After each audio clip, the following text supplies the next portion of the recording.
Guntur west నియోజకవర్గంలో జిల్లా అధ్యక్షులు అంబటి రాంబాబు ఆధ్వర్యంలో వైఎస్ఆర్ సంక్రాంతి ముగ్గుల పోటీలు నిర్వహించారు.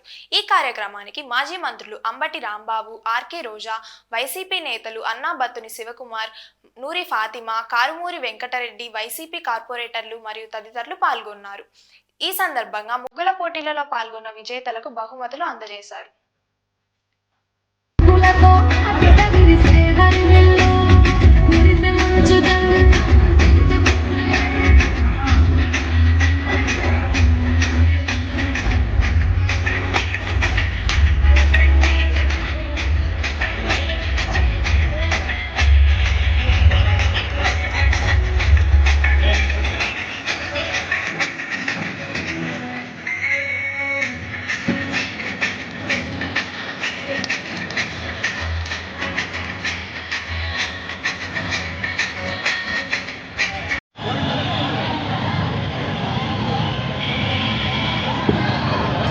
ఓకేనా?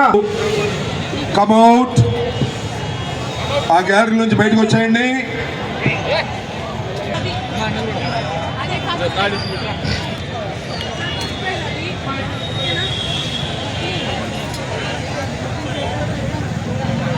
ఓకేనా? అవకాశం దొరకడం కూడా చాలా గొప్ప అవకాశం. అలానే ఇంకా వేదిక మీద ఉన్నటువంటి పెద్దలందరికీ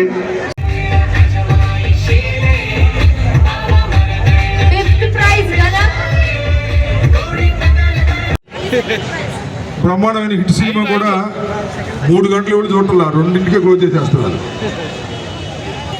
ఓకే, రండి. ముగ్గురు విజేతలు కూడా రండి. అందరూ చూస్తున్న ఆడియన్స్ అందరూ కూడా గట్టిగా క్లాప్స్ కొట్టాలండి ప్లీజ్. ఫోటో మాత్రమే, ఆ చార్ట్ లేదు.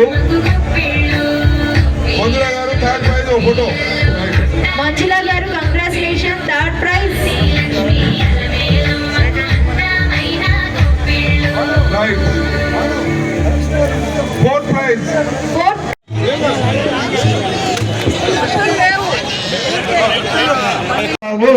డాన్స్ రాస్తాడా అని చెప్పి హేళన చేసి మళ్ళీ అదే సంబరాలని వాళ్ళ సినిమా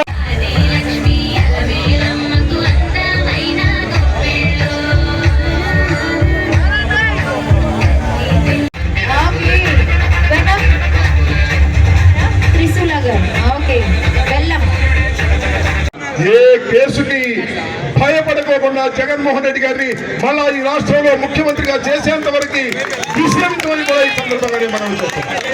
ఎన్ని కష్టాలకైనా నష్టాలకైనా మేము తెగించి పనిచేస్తామని కూడా ఈ సందర్భంగా నేను చెప్తూ, ఈరోజు ఈ ముగ్గులు పోటీ కార్యక్రమానికి ఆమెను రమ్మని ఫోన్లో ఆహ్వానిస్తే ఉన్నారు కదా, మరి ఇప్పుడు చెప్పాలి ఎవరైతే అవహేళన చేశారో వాళ్ళందరూ.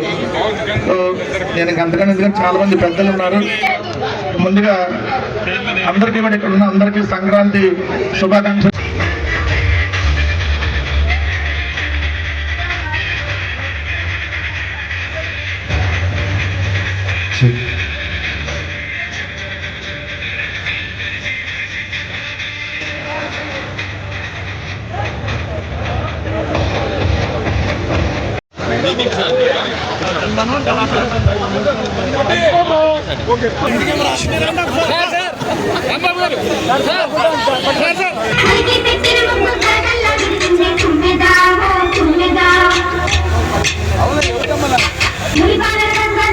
చాలా ఆలస్యం అయితే మీకు కూడా ఇష్యూ కలిగిందనే ఉద్దేశంతో అది మీ వార్డుల వారికి కవర్లో పెట్టి పంపించాం. అవి తప్పనిసరిగా మీకు చేరతాయి. ఎవరైనా ట్రస్టెస్లో ఉన్న వాళ్ళు రోజా గారితో ఫోటో దిగాల్సి వస్తే ఆఖరిలో దిగుదాం. ఎవరితో అయినా కలబడతాడు. ఎలా అయితే అందరినీ నవ్విస్తారో, జగన్ గురించి ఎవరైనా తప్పుగా మాట్లాడితే మాటలతో వాళ్ళ తాట కూడా తీస్తాడు. అవునా కదా? సో రాంబాబు గారు, జగన్ గారు పార్టీ పెట్టక ముందు నుంచి, ఆయన కాంగ్రెస్ నుంచి బయటకు వచ్చినప్పటి నుంచి జగన్ గారి వెనకే నడిచినారు. ఈ రోజుటి వరకు ఎవరు ఎన్ని మాట్లాడినా కూడా జగన్ అన్నకి సైనికుడిగా, వైఎస్ఆర్ గారికి. ఓకే, సో మరి అలాగే సెకండ్ ప్రైజ్ విజేత పోలూరి విజయలక్ష్మి గారు, అందరూ కొంచెం సైడ్కి రావాలండి ప్లీజ్. సెకండ్ ప్రైజ్ విజేత పోలూరి విజయలక్ష్మి గారికి కంగ్రాచులేషన్స్. సినిమాలు ఆడతాయని చెప్పి ఆ సినిమాలో కూడా పెట్టుకున్నటువంటి పరిస్థితి. అదే ఈరోజు మళ్ళీ ఆయన ఈరోజు సంబరాలకు వెళ్ళాడు. అదే ఉప ముఖ్యమంత్రిగా ఉన్నటువంటి వ్యక్తి. మరి రాంబాబు గారిని సంబరాల రాంబాబు గారు అన్నారు కదా, మరి ఇప్పుడు ఈ సంబరాల పిఠాపురం పేదాధిపత, మరి ఇప్పుడు మీరు ఎలా సంబరాలు చేస్తా ఉన్నారు? ఇది సంబరాలు అంటే సంక్రాంతి సందర్భంగా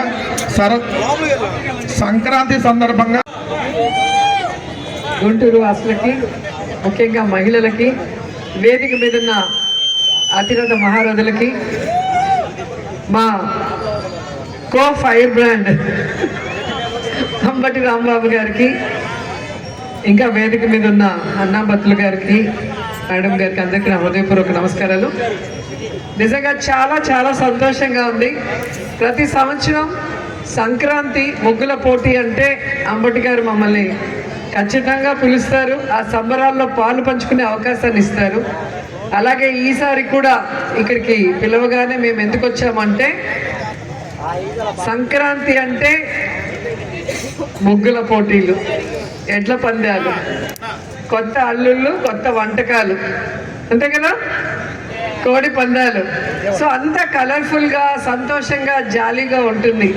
మనం కూడా ఆ సంబరాల్లో పాలు పంచుకోవాలని ఇక్కడికి వచ్చాను. ఇక్కడికి వచ్చిన తర్వాత మహిళలందరూ కూడా ఎంతో అందంగా ఒకరిని మించి ఒకరు పోటీ పడి ముగ్గులు వేశారు, సంబరాలు చేశారు. వాటన్నిటిలో కూడా ఎవరు first, second, third, fourth, fifth, sixth అని ప్రైజులు కూడా కొట్టేశారు.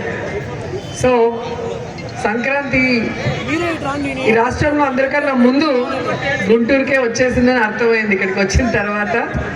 ఎందుకంటే ఎప్పుడు అంబటి రాంబాబు గారు తను ఎక్కడుంటే అక్కడ ఆ ప్రజల్ని సంతోషంగా పెట్టడంలో, వాళ్ళందరితో సంక్రాంతి సంబరాలు చేసుకోవడంలో ఆయన ఎప్పుడు ముందుంటాడు. రాంబాబు అంటే సంక్రాంతి, సంక్రాంతి అంటే రాంబాబు అనే బ్రాండ్ తెచ్చుకున్నారు, అందరికి కూడా తెలుసు. సో ఎప్పుడూ కూడా మీకోసం పనిచేసేవాళ్ళు, మీ మంచి కోసం అహర్నిశలో ఆలోచించే వాళ్ళు, మీకు ఇబ్బంది లేకుండా ప్రతిదీ మీ గడప దగ్గరికి తెచ్చివ్వాలనుకునే నాయకుల్ని మీరు గెలిపించుకుంటే మీ ప్రాంతంలోనే కాదు, రాష్ట్రం అంతా కూడా ప్రతి పండుగ కూడా చాలా సంతోషంగా ఉంటుంది, సందడిగా ఉంటుంది. జగనన్న 5 ఏళ్ల కాలంలో ప్రతి పండుగ కూడా పెద్దవాళ్ళతో నుంచి పేదవాళ్ళ వరకు కొత్త బట్టలతో, పిండి వంటలతో, బంధువులతో కలకలలాడుతూ ప్రతి ఇల్లు కూడా సంతోషంగా ఉండేది. కానీ ఈరోజు ఎటువంటి వెల్ఫేర్ స్కీమ్ లేకుండా, సంక్షేమ పథకాలు ఎవరికి అందక ఏ విధంగా పండుగలు జరుపుకోవాలో తెలియని పరిస్థితి చూశారు కదా మీరే. అంతకుముందు ప్రతి పండగకి ఏదో ఒక బెనిఫిట్ వచ్చేదా కాదా? అమ్మఒడి అంటారు, చేయూత అంటారు, విద్యా కానుక అంటారు, ఆసరా అంటారు, రైతు భరోసా అంటారు. సో ఏదో ఒక రకంగా ఒక సంక్షేమ పథకం మీ ఇంటికి వస్తుంది కాబట్టి మీరు సంక్షేమంతో పాటు సంతోషంగా కూడా ఉండటానికి అవకాశం ఉండేది. కానీ ఈరోజు హాస్పిటల్కి వెళ్తే ఆరోగ్యశ్రీ లేక మీరే అప్పుల పాలై మీకు మీరే చూపించుకోవాల్సి వస్తుంది.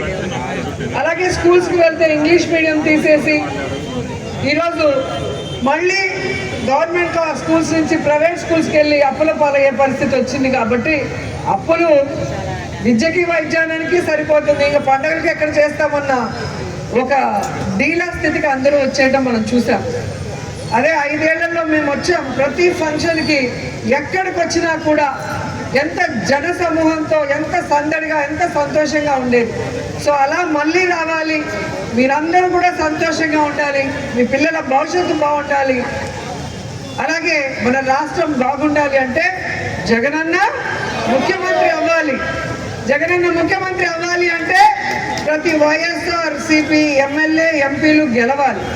గెలిచిన రోజు మన రాష్ట్రం మళ్ళీ అభివృద్ధి వైపుకి పరుగులు తీస్తుందని కూడా మీకు తెలియజేసుకుంటూ, అపోజిషన్లో ఉన్న, అధికారంలో ఉన్న మాకు పదవులతో సంబంధం లేదు, ప్రజల సంతోషమే మా ముఖ్యమని ఈ సంక్రాంతి సంబరాలు అంగరంగ వైభవంగా చేసిన మా అంబటి రాంబాబు గారికి మరోసారి కృతజ్ఞతలు తెలియజేసుకుంటున్నాను. ఎందుకంటే మాకు మిమ్మల్ని కలుసుకునే అవకాశం, మీతో పాటు ఈ సంబరాలు చేసుకునే అవకాశం కల్పించినందుకు. సో ఇక్కడికి వచ్చేసిన అందరికీ కూడా advance happy Sankranti. So Sankranti ముందే మనకు వచ్చేసింది, పోటీలు అయిపోయాయి, ప్రైజెస్ వచ్చాయి, పులిహోర గారెలు కూడా తినేసాం, అవునా? సో ఇక మీరు ఇంటికి వెళ్ళి ఇంట్లో వాళ్ళతో కూడా సంతోషంగా సంక్రాంతిని జరుపుకోండి. కష్టాలు కొన్ని రోజులే, మళ్ళీ మంచి రోజులు వస్తాయి. మన అందరం కూడా మంచి రోజుల్లో మళ్ళీ కలుద్దాం, మళ్ళీ సంబరాలు చేసుకుందాం. So once again happy Sankranti. పటిష్టపరిచే విధంగా పని చేసుకుంటూ వెళ్ళటం మనం అందరం కూడా చూస్తున్నాం. గెలుపోవటంలో సహజం, ప్రతిసారి గెలవటానికి మనం ఏం దేవుళ్ళు కాదు. ఎందుకంటే ప్రజలకి ఆశలు మారుతాయి, ఆకాంక్షలు మారుతాయి. ఒక్కొక్కసారి జాలితో కూడా కొంతమందికి అవకాశం ఇవ్వాలని ఇచ్చుంటారు. కానీ ఈరోజు మీకు తెలిసి ఉంటుంది, జగన్ గారిని వదులుకున్నందుకు, వైఎస్ఆర్సీపీ ఎమ్మెల్యేలను వదులుకున్నందుకు ఎన్ని కష్టాలు పడుతున్నామో అని. ఈరోజు గ్రామాల్లోకి వెళ్తే సంక్రాంతి సంబరాలు చేసుకునే పరిస్థితి లేదు. ఎందుకంటే ప్రజలకి జగనన్న ఇచ్చే సంక్షేమ పథకాల్ని ఇవ్వడం లేదు. అవి ఇస్తాము, అది కాకుండా